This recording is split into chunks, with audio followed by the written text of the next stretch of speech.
Hey friends, it's Michelle Lamoureux and welcome back. I hope you've enjoyed this latest season of the Good Life Coach podcast, which started in January. And we kicked it off with how to have a better sex life in midlife. Covered a lot of topics on health and well-being, everything from menopause to heart health, to how to live happier, how to manage your attention span, and even how we benefit from participating in the arts some way can expand our lifespan by 10 years. If you've yet to listen to this season, or if you've missed some, you'll have time to catch up. There were 18 episodes, so they're all there available for you on your favorite podcast player. And you are also welcome to head over to thegoodlifecoach.com, to the podcast page, and look at the most recent season, or you can even search by category to find interviews that are interest to you. So starting in mid-May, the newest season will launch, and you'll be hearing from Dr. Gladys McCary, who is the mother of holistic health. She happens to be a 102-year-old physician and absolutely radiant. I cannot wait to share her interview. She wrote a book, which is just incredible to be releasing it at 102. She was so inspiring. So many interesting conversations that I'm still in the process of recording to launch for you next month in May. So on that note, I hope that you enjoy these reruns that I've hand selected. I picked things aligned with health, fashion, and entrepreneurship, just to give a little mix of the different topics that we cover on the show. And I do hope that when you're over at the Good Life Coach website, that you sign up for my newsletter if you've yet to connect with me over there. All announcements are made to my newsletter list first and foremost. The newsletter comes out once a week on Saturdays, and I will be continuing with the newsletter while working on this latest season. So let's get connected there if we're not already. And thank you for tuning in each and every week. And I look forward to being back with you very soon. On that note, let's get into the show. Here we go.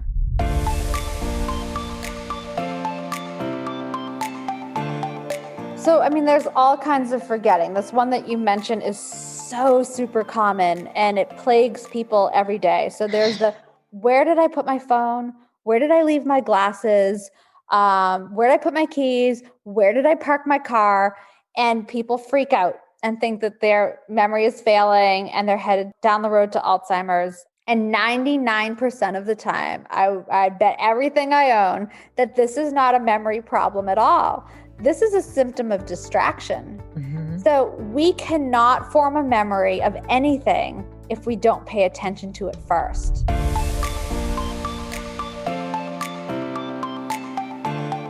Welcome to the Good Life Coach podcast. I am your host, Michelle Lamoureux. The intention of this show is to awaken you to your fullest potential. Join me each week for inspiring interviews to elevate an area of your life, as well as interviews with women entrepreneurs who are creating success on their own terms. Each episode provides actionable tips to guide you to design a life you love.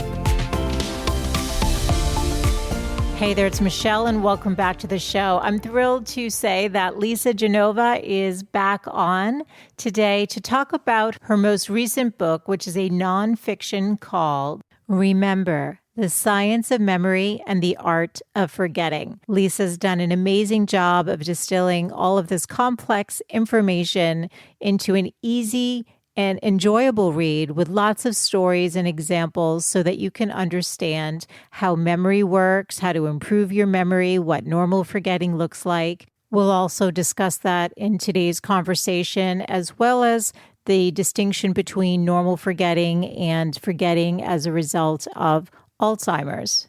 And at the end of the conversation, we talk about preventative measures that Lisa recommends that are easy to do, that don't cost money, like getting the proper amount of sleep, that really make a huge impact on your brain health and your ability to remember.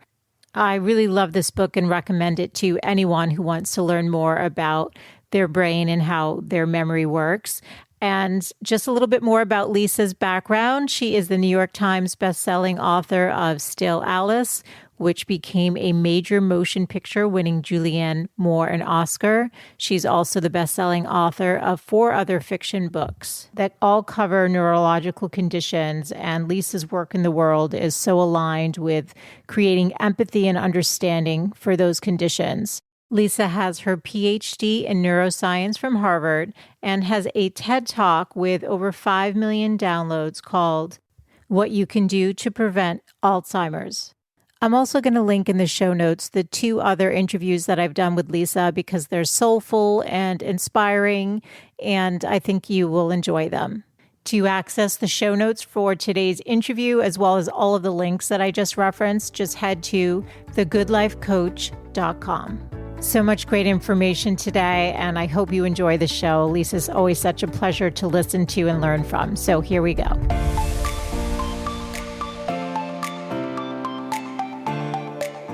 Welcome back to the show, Lisa. I'm so thrilled you're here today. Yay. Thank you, Michelle. So happy to be with you again. Well, congrats on your first nonfiction book, Remember, The Science of Memory and the Art of Forgetting. It's a gorgeous cover. Absolutely love it. And so easy to read and hopeful. And I feel like I learned so much, but I wasn't overwhelmed. I think, when it comes to memory, people worry very easily. The second you can't remember the name of an actor or what you just, read a month ago or the details of a movie or something, you can start freaking out. And I think there's so much great information in here to help calm people down. Thank you.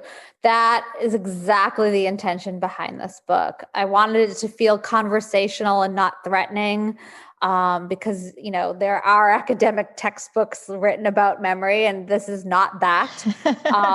The intention behind the book was really to help people understand what's going on when you experience normal moments of forgetting, so that you don't then go into shame or panic or anxiety, worrying that this is the first step toward the road to Alzheimer's. Yeah. This is the price of playing poker because you're human. We have a human brain whose memory system is amazing and wildly imperfect. And so there are glitches that you're going to experience whether you're 25 or 65. And so I wanted to help folks I just wanted to normalize forgetting. This isn't always a problem to fix. And it's something that we can either learn how to roll with and not be upset about, or there are ways that when we can talk about the different kinds of, tip of the tongue, or why'd I walk in this room, or we're trying to remember to do something later, how we can get better at that.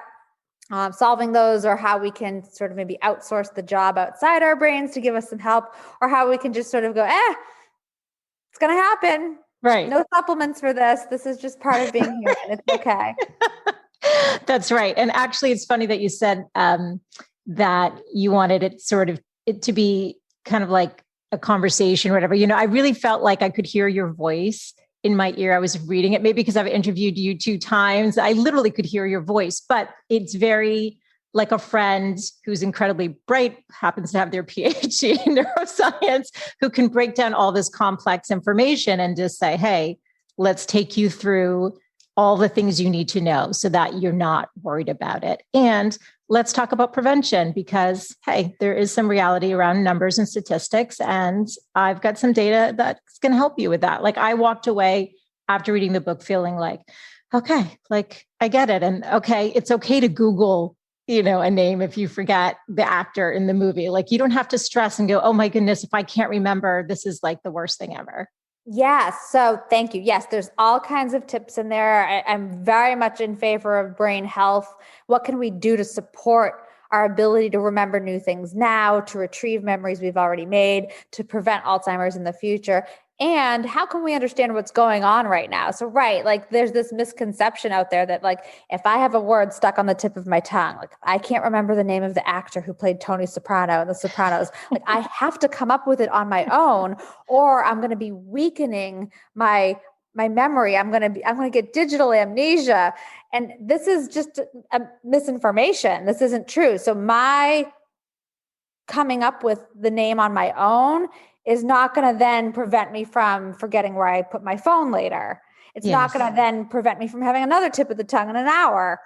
So it doesn't weaken your memory whatsoever, and you don't get any trophies for coming up with it on your own either. And so it's funny because young people who've been tethered to their devices since practically birth don't hesitate in outsourcing the job to Google. So and true. so they don't suffer in tip of the tongue like we do. It's so true. There's this misconception that we have to do it. We have to suffer through the mental pain and come up with it on our own. But there's no data to support that that's helpful in any way. Tip of the tongue, especially for a proper noun, is a normal glitch in memory retrieval. It's just a byproduct of how our brains are organized. Think of it like proper nouns. So names, movie titles, cities. These are like neurological cul-de-sacs. They're like, there's only really one way to get to them. And it's ultimately like, no matter how many neural roads and streets you're driving down to get there that are linked to it, ultimately you're in a cul-de-sac, which is kind of tough to get to. Whereas other nouns are more like in intersections of busy streets. There's a million ways to get there. So it's tough to come up with names, and Googling them is okay. It's the quickest way out of that tip of the tongue state.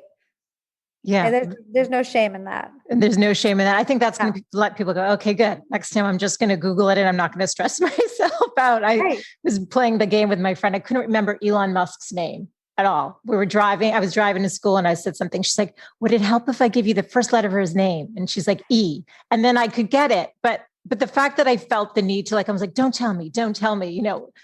Why do we do that? It can feel like a sort of like it's so close, right? Like I know close. All these things about him. I know what he looks like. Totally. I can tell you the name of the book he wrote, or I can. Right. There's all this information. So you're like, why did I not get to? It's like because it's the house at the end of that cul-de-sac. It's so hard to get there, and so it oftentimes we come up with another word that's close. So I don't know if this happened to you with Elon. If you thought, is it Evan? Sometimes it wasn't with that. You come up with a word that's similar, but not it. Yes. And in psychology, they're called, it's kind of a rather unfortunate name, but they're called the ugly sisters of the target. And when you focus on an ugly sister, that makes the situation worse. So, because every time now you're trying to come up with the name, you only come up with the related word, the ugly sister, which lives in a different neurological neighborhood. So you're searching the wrong neighborhood, and the word you want lives in another part of town. And so this explains why. So a lot of folks will say, what happens when I stop trying to find the word? It pops in your mind. Much later, it pops into my consciousness. Totally. Right? Always. And the reason that happens is because you've stopped perseverating on the ugly sister. So you've left that wrong neighborhood. Like you just kept searching all those houses over in that wrong neighborhood. But then when you call off the hunt, you give the correct set of neurons on the other side of town a chance to get activated. And that's why it's like, oh, there it is, Elon Musk. It's so fascinating. The brain is so fascinating to me. So maybe I was thinking, could you just give us like a brief tour of our brain? Because I know that, we don't have to get too deep, but I want to really help people understand the hippocampus and where like the memory center is, and then how the neurons sort of are fired and wired throughout the brain. Because I thought that was interesting. Could you kind of give us a tour, like just a very basic tour of the brain? Yeah. And so interestingly, memory isn't stored in any one place. There's no memory bank. There's no memory cortex, right? So we have a visual cortex in the back of your brain where we process vision. Yeah. We have an auditory cortex, like that really sort of sits behind your ears, and the temporal cortex on each side of your head. We have a motor cortex on the top of your head. That's the origin of all movement. So movement doesn't begin in your muscles, it ends in your muscles. The signals and the desire and the program and the choreography for movement starts in your brain. But memory is not located in any one place. And so there's different kinds of memory, and we can talk about that because those are organized very differently, depending on whether we're talking for your memory of stuff versus the stuff that happened, versus how to do things, what you plan to do in the future. These are all very different. But in terms of creating a lasting memory that you can consciously recall, that has to go through a part of your brain that you mentioned called the hippocampus. So what the hippocampus does is it knits together or links together all the disparate little elements of what you will think of as a singular memory. So in the book, I used an example of, okay, if I want to remember my first day of summer at the beach, I'm there with a bunch of friends and their children, and our kids are playing soccer on the shoreline, and it's a beautiful sunset, and we're listening to Lady Gaga, and we've got wine and oysters and s'mores, and one of the kids gets stung by a jellyfish, and we happen to have meat tenderizer, and that gets rid of the sting. And so that's my memory of my first day of summer. It's my memory because that's what I paid attention to. So those are the elements, those are the sensory details, the sights, the sounds, the smells, the emotion. Those are the elements that captured my interest and attention. If I were one of the dads, I might have noticed completely different things, right? Maybe he never noticed the Lady Gaga song and he was all about Tom Petty, and he had a beer, not wine, and he hates oysters. So he didn't taste his memory will be different. Yeah. But mine begins with what I paid attention to.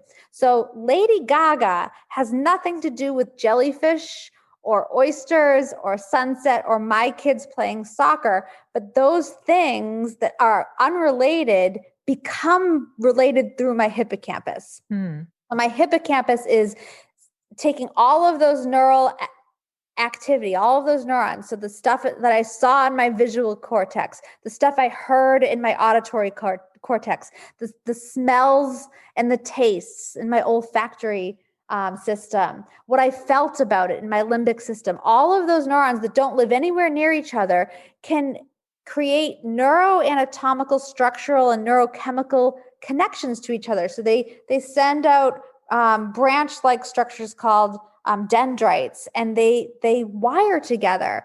So now when I think of any one of those elements, the time my daughter got stung by a jellyfish, the rest of the memory can get activated because those neurons become connected. The hippocampus continues to repeatedly activate the elements involved in the memory until they sort of become self-sufficient.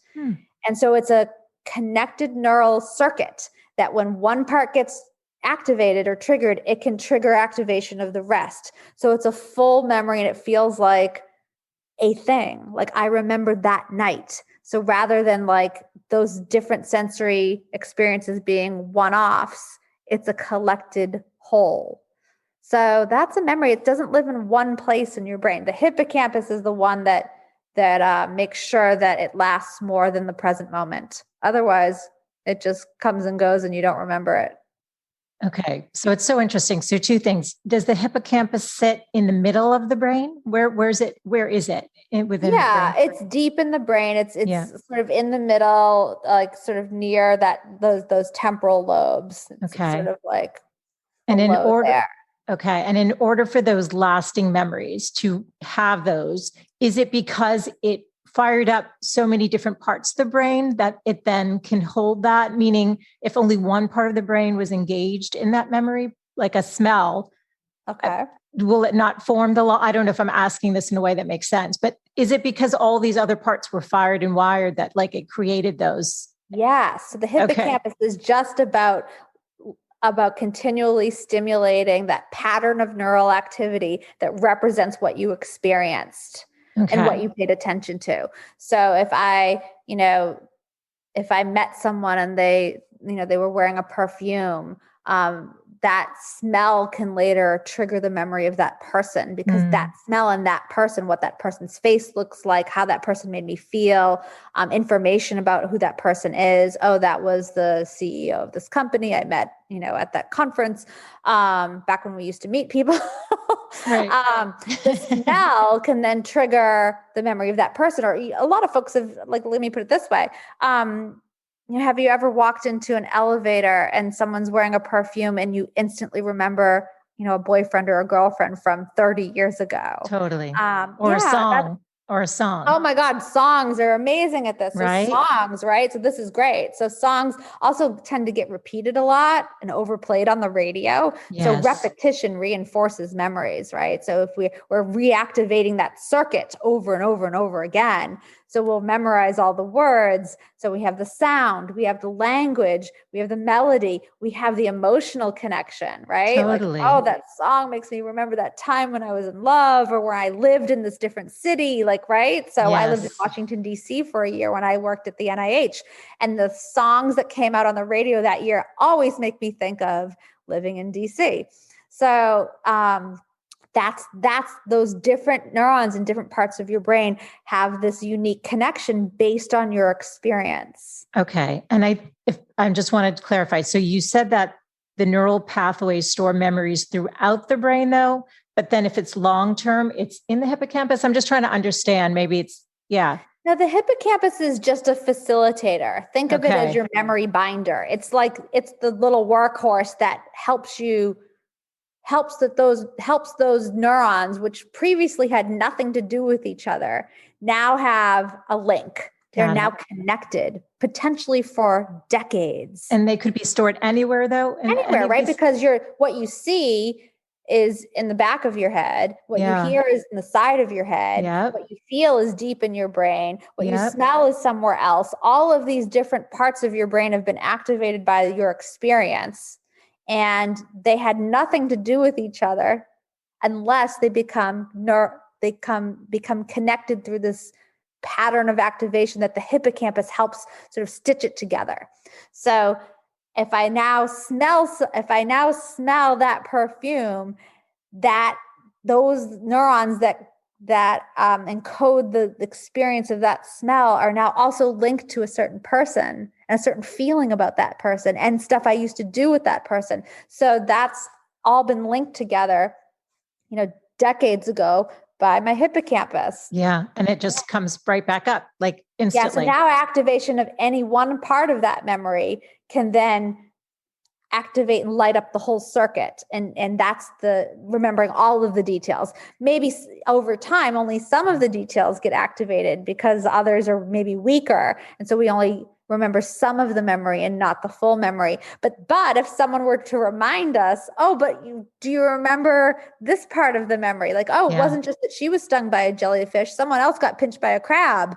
I remember that too. Right. It wasn't, That's right. That's like getting together with rehearsing over the years. Right. Getting together with your college friends and remembering there was a text thread I was just on. It was like, remember this club? And it was like, wait, no, we used to go to this one. And everyone was sort of adding to the memory, and then it was creating a clearer and clearer picture for all of us. Right. You can sort of feel the different parts of that memory getting bigger, because it's becoming, it's parts that had been dormant and not activated can still get activated over time if they haven't disappeared. A friend of mine from elementary school recently texted me a photo of our second grade class picture. And we were having a ball remembering who all the names were and all the faces and different memories of those kids. And there were a couple of kids we couldn't remember. Like no matter what, there were not enough triggers for us to come up with who these people were. Right. And so, it's possible memories left alone for too long can be physically erased from your brain. That can happen. So those connections can physically retract and disappear if they're not activated enough over time. Well, so that's in terms of forgetting. You talk about what normal forgetting looks like. So, coming out of the grocery store and it's like, where did I park my car? Right. So this, you say, is normal though. So can you talk more about what normal forgetting looks like and how it's not something to freak out about too? Yeah. So, there's all kinds of forgetting. This one that you mentioned is so super common and it plagues people every day. So there's where did I put my phone? Where did I leave my glasses? Where did I put my keys? Where did I park my car? And people freak out and think that their memory is failing and they're headed down the road to Alzheimer's. And 99% of the time, I bet everything I own that this is not a memory problem at all. This is a symptom of distraction. Mm-hmm. So we cannot form a memory of anything if we don't pay attention to it first. Yeah. Okay. So there's this great study that I'm going to ruin for people now, but it's just too fun not to describe it. So there's this study that psychologists did on inattention blindness. They had people passing a basketball in a circle. And there's a video of this. And the subject is asked to count how many times the basketball is passed. And so you're concentrating on the ball and you're watching the ball and you're watching the ball. And then the video's over and they're like, okay, the question is basically did you see the gorilla? And you're like, what are you talking about? There's no gorilla. I have no memory of a gorilla. There's no gorilla. The ball was passed 12 times or whatever the answer was. And they're like, watch it again and look for the gorilla. And mother of God, there's a person in a 6-foot tall man in a gorilla suit that walks through the middle of the circle of people passing the balls. So we cannot capture and make a lasting memory of anything unless we noticed it in the first place. Right. And to notice something, we have to pay attention to it. Right. So, we didn't pay attention to where we put our glasses down because we were doing 5 things at once. Or we parked the car and ran right into the store without taking a moment to notice where we parked. This happens to me. I use this example in the book. When I drive from Boston to Cape Cod, about an hour into this trip, I cross over the Sagamore Bridge, which is this really big 4-lane, can't miss it structure. And so often, about 10 minutes later, I'll wonder, wait, did I already go over the bridge? But so this isn't,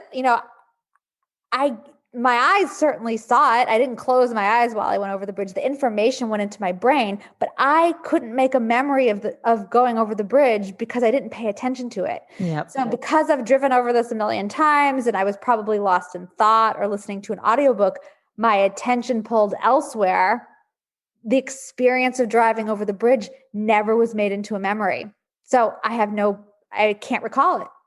Literally not there. So we can't remember what we don't pay attention to. That's a major takeaway for folks. So when you're panicked and like, oh my God, I've forgotten where I put my keys. No, it had nothing to do with it. You didn't involve your memory system. You didn't pay attention. That's the first step. You write, and you actually, I literally noted it, page 189, memory requires attention. It seemed like such an important takeaway. That was like a note that I was like, wait, normal aging, forgetting, normal aging. Yeah. We forget because we didn't pay attention. I mean, that's key. That's key. So okay. And people can relate to that. You're busy, you come home, you have, like you said, the bag of groceries, but you're thinking about what am I making for dinner? Yeah. Right. And so 2 things. One, it can help solve the problems where you can have a moment where you remember, oh, Lisa told me to pay attention. So I'm going to notice where I put something. Or if it's like parking a car, you know that you need to pay attention to it. And if you don't have time to pay attention, it's always okay to externalize your brain. So I can take a picture of it with my phone. I do that. And my phone can do the business of paying attention for me. Yeah. Right. So I don't actually have to, and I don't have to remember that now because something else has done it for me. Isn't going to make me dumber, isn't going to ruin my memory for other things. I'm just outsourcing the job at the moment. It's totally okay. But if you don't pay attention to something, you're not going to remember it later. So when you can't find it, you don't have to freak out and think you're getting Alzheimer's. You can put the blame on the correct cause.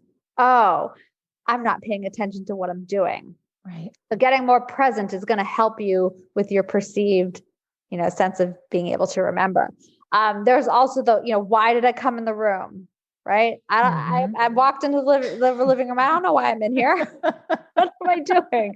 And people think you're, losing your mind.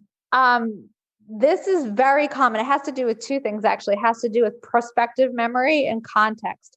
So you said prospective. Yeah, memory, which you talk about in the book. Yep. Mm-hmm. Yeah, is your memory for what you intend to do later. Mm-hmm. So it's I need to go drop off the dry cleaning. I need to go to the bank. I need to call my mom. I need to take my medication. I need to remember to book a flight. I need to remember to do whatever later. And our human brains are terrible at this. Terrible. So unless we have the right cue in place at the right time, we're going to forget. So for folks who need to take medication before going to bed, if you have the medication bottle tucked away in a medicine cabinet and you're not going to see it, you're probably going to forget to take it. But if you put it next to your toothbrush, because brushing your teeth before bed is a well-ingrained habitual pre-bedtime habit, then you're like, oh, I see it when I'm supposed to see it. I'll remember to do it. But most of us forget what we intend to do later. And this is a normal glitch in how our brains are organized. Everyone. So doctors prior to checklists, again, externalizing your brain. this is horrifying, but surgeons would leave surgical instruments inside the bodies of their patients and close them up because they would forget what they planned to do later, which is take the scissors out of the body. Yeah. Pilots do not rely on their prospective memories to remember to put the wheels down before I land the plane. Externalize your memory, use a checklist. So if I am in my bedroom and I'm like, I need my glasses. I'm gonna read before bed. And I forgot my glasses. I think they're in the kitchen. So my memory is go to the kitchen. And when you get to the kitchen in the future, get your glasses. Now I walk to the kitchen. I'm like, I don't know why I'm here. So this is how bad perspective memory can be. It's literally seconds later and I can't remember. This is why, by the way, like marketing companies take advantage of this, right? All the time. They're like, oh, sign up for a free trial. And, it's like the meditation app or the subscription to this or that. And you're like, okay, if I don't like it, I'll just remember to unsubscribe. And we forget, and then we get charged for the year. Right. So now I'm in the kitchen and I don't know why I'm in there because my perspective memory is terrible, like it is in all humans. But one of the ways I can help myself is I know that context plays a really big role in our ability to remember things. So when I created the memory of I want my glasses, I was in my bedroom, and that's where I read every night. And so I've got my bookcase there. I've got the book I'm planning to read. I've got the habit of I read in here. All of those cues are very easy. I go to the kitchen. There's no books. It's like, am I hungry? Am I thirsty? Because those are the kitchen cues. Right. And so if I were to walk back up to the bedroom, which is what I did, so I stood in the kitchen and I was stumped for minutes. I don't know why I'm here. I gave up. I went back upstairs, and the second I'm surrounded by those cues, they do the job of triggering the memory. You wanted your glasses. So if you walk into a room and you don't know why you're in there, either go back to the room you're in, actually physically go there, or go there in your mind's eye. It will help deliver the cues that will trigger the memory of what you intended to do. So that'll help you. I think that's going to make people feel so much better. And you even give the story where you go to the market to buy milk to make waffles and you come home without the milk. You got a bunch of other things, but I forgot the thing I went there for. Because you didn't maybe write a list. And even though you just assume you'll remember the milk. Yeah. Perspective memory is terrible in everyone. Our brains aren't designed to remember something in the future. And I think because future is such a new evolutionary construct, that our brains just weren't designed to handle it. Yeah. And so you have to write these things down. So to-do lists, checklists, calendars, pill boxes, all of these external aids. This does not mean you're wimpy or that, if I take the right supplement, if I exercise every day, if I, do memory exercises, then I won't have this problem. No, you will, because you're human. Right. So, for perspective memory. For perspective memory, you're going to forget to bring the gift to the party. Back when we used to go to parties, I also say in the book, like my boyfriend and I do this thing where if we need to bring something, we put it in front of the door. So that we literally have to trip over it to leave the house, because otherwise we're going to forget to bring the tickets, the bottle of wine, the thing I planned, the bill I planned to mail, all the stuff. So having the cues available at the right time, because our brain can't remember what it plans to do later. This is so good. Having the cues available helps. So writing it down. And forgetting is normal too, meaning the brain creates space. Like it can't hold everything, right? It can. So this is such a misconception too. So people are like, we only use 10% of our brains, or like our brains are going to fill up. And so we need to get rid of stuff to make room for it. Right. No, you've got like 100 trillion connections available to you. Your brain can handle everything you want to learn. And so this is where while it's about the attention piece, it's more about what you want to remember versus it's all about the intentionality around wanting to remember something. Yeah. Whether you're studying for an exam. Okay, please.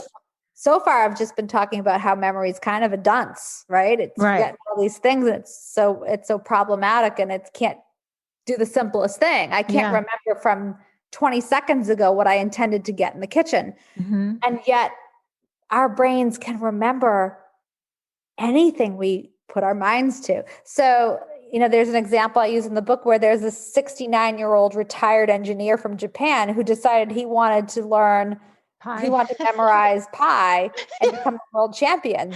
Yeah. And he memorized over 100,000 digits of a non-repeating Amazing. patternless number. Yeah. Because he wanted to. And so he's not a savant or a mathematical genius or, he's got a healthy 69-year-old brain, and he did that. We can memorize all kinds of stuff. Like right now I'm in the middle of memorizing a TED Talk, so I can get off book and speak for 7 minutes without worrying about saying or forgetting what I want to say. Right. We can memorize all kinds of stuff. We can remember, we can learn how to do anything. So memories for how to do things, right? So muscle memory doesn't live in your muscles. That's a misnomer. Muscle memory is memory for how to do things, and that's in your brain. That's in your motor cortex. And your memories for how to do things are remarkably stable over time. So this is where the expression, it's just like riding a bike, right? You can not do something for years, but if you learned how to do it, like I didn't ski for over a decade. And then when I got back on skis, I was like, do I still know how to do this? Yes. Your brain remembers, and then your body executes what your brain tells it to do. But we can learn how to do pretty much anything. I mean, I might not be able to, kick a soccer ball, but like Abby Wambach, but I can learn how to play soccer. I can learn how to play guitar. I can learn how to type. I can learn how to ski. I can learn how to water ski. I can learn how to juggle. Like our capacity is not limited here. We can learn anything. And learning is the act of learning is remembering, right? So when you learn something, you're memorizing, you're learning, you're creating a memory for something that you will recall later. So memory is astounding. We can learn infinite quantities of information, and we can learn how to do anything. So is it not true that we only use 10% of our brain? That is not true. Not true. So why do people think that? No, I don't know who started that. Somebody started it, and then people just go. People ran with it. It's not true. It's not. So are we using all of our brain then? All of these different centers you're talking about? Use all of the brain. You don't use all of it all of the time, right? So if I'm feeling an intense emotion, I'm using a certain part of my brain, my limbic system, and associations. I think that's huge. If I close my eyes, I'm not using my visual cortex, but if I open them, I am. So, but I'm glad you clarified that. I think I even heard that we only use 5%. I don't even think I heard 10. So no, all of those people are all lying to you. You use all of the brain. So funny. But here's the other thing: your brain is not just a static blob that's only like, how do I want to say this? Your brain is changing all the time. So when I say you use all of your brain is a different thing tomorrow than it is today. Yeah. So every time you learn something new, you're creating more neural connections. So you have these neurons, but this neuron can connect to 10,000 other neurons, and those connections change based on my experience. And so the amount of your brain changes all the time. I guess. It's so interesting. Well, there was also that people believed that as a child, you could create new neural pathways and that stopped at a certain age, but that is not the case. Well, both are not the case. So not only, yes, we create new neural pathways throughout life. Right. It doesn't stop after being a certain, neural pathways are created every time you learn something new. Every time you're exposed to a new experience, your neurons are making new connections, and your hippocampus is saying these two associations are now a thing. These two things that were never associated are now connected neurologically. But we also create new neurons. That was the dogma a long time ago, that you only have so many neurons. And then as an adult, that's it. You'll never make a new neuron. You'll never have new nerve cells. And that was debunked in the 90s. And especially, get this, the part of your brain that has the most neurogenesis, the most birthing of new neurons, is the hippocampus. Yeah, throughout your life. And what's scary is, ready? So chronic stress inhibits neurogenesis in your hippocampus. You will have a shrunken hippocampus if you're chronically stressed. Hello, pandemic. Yeah. This is why a lot of us probably feel a little foggy, Huge. Chronic stress impairs your ability to form new memories. It impairs your ability to retrieve old memories. It shrinks your hippocampus. So meditation, yoga, mindfulness, things that sort of, I can't get rid of the pandemic or all of the what ifs, but I can change my reaction to them and hopefully save my hippocampus, because we've seen those studies that meditation actually prevents that shrinking and will actually increase the volume of your hippocampus. Exercise also increases the volume of your hippocampus. Staying socially and cognitively active increases neurogenesis in your hippocampus. So the idea is that a bigger hippocampus is, a more powerful engine for creating memories. So you'll have a stronger memory. That's huge. Yeah, I remember reading that piece in the book about stress. I think, was it 60, you're like 60 something % more likely to get Alzheimer's if you're chronically stressed. Is that true? I don't want to. Yeah, I don't have that number at my fingertips. I want to say the wrong thing. I'd have to see. No, it's your if you're sedentary, you're way more likely to develop Alzheimer's. And we know this. Yeah. There's too many studies out now between regular aerobic exercise, decreasing your risk of Alzheimer's by about half. And if you're sedentary, like if you have the ApoE4 risk factor for Alzheimer's, that's going to shrink the size of your hippocampus and increase your risk of Alzheimer's unless you move around. Unless you move around. If you're sedentary and have ApoE4, that increases your risk. But if you move around, you're okay. So there are things. So let's actually talk about that. So when normal forgetting is now suddenly not normal, like what do the early stages look like?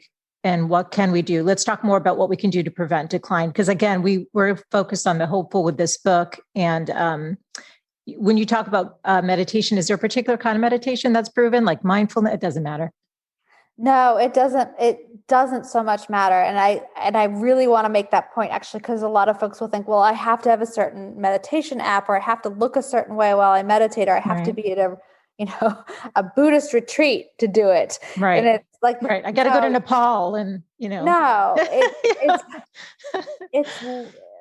it's literally about creating a little moments of stillness, and noticing like how much of your thoughts are running, and the worry and the stress and the busyness that's going on in your brain and in your body. And then just notice it. If you give it a minute, it will actually still. Yeah. And that's really helpful to our brains and our bodies, to quiet everything for a moment. And it just gives your, a felt sense of what that is, to not be in constant chaotic motion. Yeah. And then when life throws chaos at you, there's a long line and I'm in a hurry, or, I might get COVID-19 if I go to the post office, like whatever it is, right, that you can go back to your breathing and your felt sense of what it means to be calm and still now in the face of what isn't calm or still. Right. And so that's really helpful, because we can't get rid of the stressful world. But if we can find a way to be calm and still while chaos swirls around us, we will not feel the biological detrimental impact of chronic stress in our brains and bodies. So that's super, super helpful. So yeah, there's a big difference between normal forgetting and forgetting due to a neurodegenerative disease like Alzheimer's. And I do talk about that a lot in the book. I also don't pull any punches with, people want the magic bullet, right? People want me to say like, well, tell me the list of supplements and what the pills to take or what to do so that I don't age, so that my memory doesn't get older. Yeah. And the truth is your memory is going to get older as you get older. Just like the skin on my face, I'm going to age. I can do things, right? I can sleep well and manage stress, and I can take care of my skin, and I can look good for 50. But my 50-year-old face looks older than my 20-year-old face. And so likewise, like that man who memorized 100,000 digits of pi at the age of 69, amazing. but he would have been able to memorize more if he'd put his mind to it at 29. So we do age. And what that means is that processing speeds slow down a little bit. So you can kind of feel this. Like at 50, I can feel sometimes where I'm like, I gotta hold on a sec. It's coming. That can happen. Retrieving information can be slower, but for the most part, you know more, right? Yeah. So that doesn't go by the way of the collagen in your face. So, the knowledge you've accumulated, all of those memories, you don't lose those unless you have Alzheimer's. So you should still know the stuff you know. Your memories for what happened are as intact and as inaccurate as they are in a 20-year-old when you're 60 years old. But it generally feels a little slower as you age. But people who are in their 50s, they start to mistake the everyday moments of forgetting that they blew off when they were 30 because you're 30 and you're young. And it's true. You wouldn't even think twice about it. No big deal. True. Yeah. But if you're 50 and you start to think that it's all psychological, you think, oh, this is a sign of dementia. So part of the book is to help get rid of all of that anxiety over the normal stuff. Yes. And then it's like, well, tip of the tongue is super normal for proper nouns. So I can't remember the name of that city near Miami. Oh, I can't remember the name of that actor in that movie. That kind of thing is normal. But if I start to regularly what's the thing I used to write with? Oh, what's it called? What's the thing I used to write with? A pen. Yeah. That's different. Yeah. And so pay attention to that. And again, I tell folks, we're not afraid to be in conversation with our general practice physicians, our primary care physicians over heart health, right? I want and hope for folks to be able to be in conversation with their doctors about their brain health, about their cognitive health. So if you're like, I'm having trouble coming up with everyday words, like, oh, the thing I used to carry my wallet in, the thing, what is it? The thing, your purse, like if that's happening on a regular basis, please talk to your doctor. Hey, this is going on. Yeah. And if it's nothing now, but it's a good baseline even to have this conversation. And then a year from now, is it worse? Or is it gone? Also ask yourself, am I sleeping enough? So if we don't get 7 to 9 hours of sleep enough, and the sleep data are so compelling and clear on this, you will wake up the next day not having consolidated the information you learned yesterday. So all of the hippocampus is doing most of its job while you sleep. Mm. So all of that stuff that you learned all day, all the stuff you experienced, it's being worked on while you're awake, but it is locking itself into a lasting memory while you sleep during very specific phases of sleep. While you sleep, you're also clearing away metabolic debris. And part of the metabolic debris that accumulated during the business of being awake is protein that can, when it piles up, lead to Alzheimer's. So that happens while you're asleep. And so if you wake up sleep deprived, if you didn't get enough sleep, you're going to have leftover metabolic debris in your brain. You're going to not have consolidated fully the memories that you made the day before. Mm. And you're going to be tired, so you're not going to be able to pay attention today as much as you would, right? So what do you need to form new memories? Attention. So you're going to walk through the next day with a kind of amnesia. Yeah, like a little foggy. And so it would be very foggy. And so if I'm having trouble coming up with words, oh, but wait, I only got 4 hours of sleep last night. So maybe don't panic and think that this is Alzheimer's. Think, I gotta get a handle on my sleep habits. I gotta do better. I gotta stop binge watching Netflix till 2 a.m. or stop worrying through the night. So sleep is super important to be mindful of what's going on with your sleep, because it's really it's so intimately involved in your memory. Totally.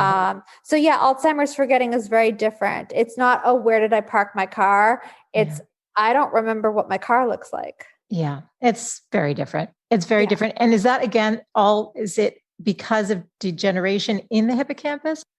Yeah. So Alzheimer's begins in the hippocampus. It begins And in the it hippocampus. begins as sort of like a molecular war. And so the actual degeneration and cell loss doesn't happen at first. You're experiencing symptoms even before that happens. There's just enough of a war going on that those neurons can't work. They can't function. And so it's the hippocampus that's compromised at first. And so this is why the first symptoms of Alzheimer's are, I can't remember what you just told me.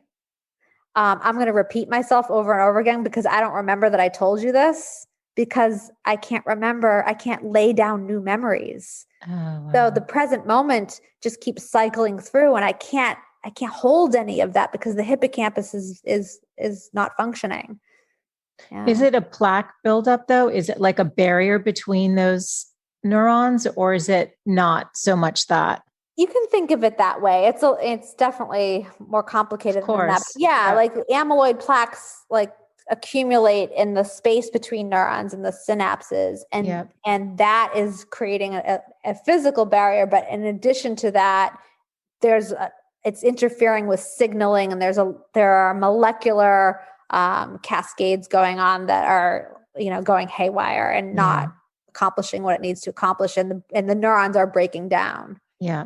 So I know there's no magic pills. You talk about, eating a Mediterranean diet and getting great sleep, quality sleep, not just sleep, but quality sleep. Right. Learning new things. Anything else? I mean, are there any treatments out there right now, or nothing on the horizon? For Alzheimer's? Yeah, for Alzheimer's. No, these are preventative stuff we're talking about, right? Yes, and preventative stuff is absolutely the key. It's not really sexy, and it requires something of us every day. Yeah. I actually like to think of that as a big plus rather than a minus, because every day you now have a new chance to prevent Alzheimer's every day. So any sleep that I haven't gotten in my life is already water under the bridge, right? Because I've been sleep deprived for years at times, right? I was breastfeeding children and pregnant and working in grad school or whatever. But here I am today. I don't have Alzheimer's today. So what can I do today to help prevent the accumulation of amyloid plaques, and what can I do today to prevent me from getting Alzheimer's tomorrow? So it's every day is a new chance to do something for your brain health. And so that's exciting to me because it's always available to you. So, what does it look like for you, Lisa? What do you do? What are your preventative measures that you do? Gosh, from everything you read, I mean, I imagine you're on it. I mean, you know what to do. Yeah. And it's helpful to not think of these things as depriving yourself of anything, or that it's hard, but like every little bit that you can do is going to make you feel better today too. So these are all things that are good for your heart, that will help you prevent Alzheimer's. So I make sleep a priority. I really do. And it feels good to get enough sleep. It really does. So I used to stay up till midnight every night. And I don't anymore. I get to bed between 10 and 11. And I get 8 hours a night, and that's nice. You do. No hormones waking you up? Because I'm finding the perimenopause is like creating a new barrier of like, wait, what's happening? I'm not breastfeeding anymore, but we got new hormones. That hasn't hit me. That hasn't. I just wake up, no massive, like whatever sweat or anything. Just all of a sudden I'm awake. I'm either too hot, too cold. And I'm like, why? Yeah, that's definitely happening to some of my girlfriends. Yeah. And so again, be in conversation with your doctor. I don't think I'm getting enough sleep. What can I do? Maybe there's melatonin that you can take. Again, don't just pop melatonin. Like there's a certain time. There's a rhythm to this, folks. So you have to be in conversation with your doctor about what you can do to help get your body regulated so you can be sleeping well. So I prioritize sleep. I eat well. I don't eat perfectly, so I still like cookies and ice cream, and but I primarily eat a pescatarian diet, Mediterranean diet, whole foods. So every day, so I just had a smoothie before I talked to you, and it was banana, lemon, apple, spinach, coconut milk, and peanut butter. Nice. So I try to make sure every day I'm eating brightly colored, fresh foods. Stress levels, try to get mindful of being still and calm in the face of what's stressful, right? Yeah. To try not to worry, because worry isn't going to help anything. So to be mindful of when I'm feeling worried or anxious and like, okay, I can reset. Let me relax. Exercise. I miss the yoga studio. I miss being in the world, like the community part of exercise. I miss that. So my favorite thing to do is dance, and I used to take a dance class once a week. My dance teacher, Sarah, has recorded herself doing some of the dances, so I do those every day at home. So I have a Peloton. I do that. I try to mix it up so that I don't get bored. Go for walks when the weather's nice with my dog, just getting out there and moving. Just try to move around every day. Yeah. Is really, really good for your whole body. Wants that. It's good for every organ system in your body for you to move. Completely. So, there are folks who are now taking all their Zoom meetings on a treadmill or on a physio ball. Try not to sit all day. We sit too much. Yes, we do. We do sit too much, especially now. I find that. And it happened during the pandemic. I noticed, I think it was on the heart health app that comes with the iPhone. The little At some point, I noticed that it said, you're walking 1,000 steps less than you did this time last year. And I'm like, oh, that would explain like the 7 extra pounds. Totally. Yeah. So that's hilarious. Just like moving around makes a difference in your body's and your brain's health. So I try to move around, and I live in Massachusetts, and the weather's been cold, and I can't wait for it to warm up because it's just so much more inviting to be outside and moving around more. Totally. I'm so grateful for you having written this amazing book. I think it is going to give people hope. I'm wondering if there's any closing thoughts you want to leave the women listening with today, just if they walk away with just like one thing from this conversation, or something specific from this conversation. Yeah, I think that, this book is all about what your relationship is going to be with your memory. And I think that a lot of us have had like a really bad relationship with our memory. We're afraid of it. We're ashamed of it. We're judgmental of it.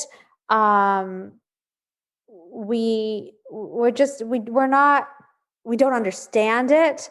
So I'm hopeful that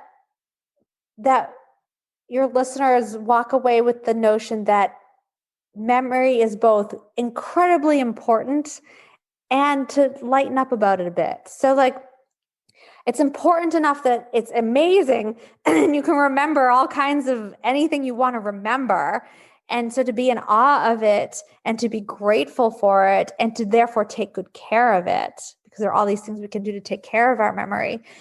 But then I also want you to realize that it's a bit of a dunce and it's not meant to do everything. And it's so imperfect. Yeah. And that if we can let ourselves off the hook and not be, so hard on ourselves when we forget things that are normal, if we can be a little gentler and more forgiving and understanding of these everyday lapses in what is normal for a human brain to forget, then I think that we'll experience a lot less unnecessary stress every day. And because if you're going to stress about your memory, you're going to create a memory problem. Right. For self-fulfilling prophecy, right? The worry. Right. Yes. Yeah. So that's the biggest take home message, is that if you can understand how memory works and why you're forgetting some of these things, you can come to the realization that, oh, this is normal. I'm okay. Yeah, for sure. And where can people learn more about where to buy the book and where to follow you, Lisa? My website is lisagenova.com, and I am on Facebook and Instagram as author Lisa Genova, and I'm there all the time. So if you want to be in conversation with me, please come see me there.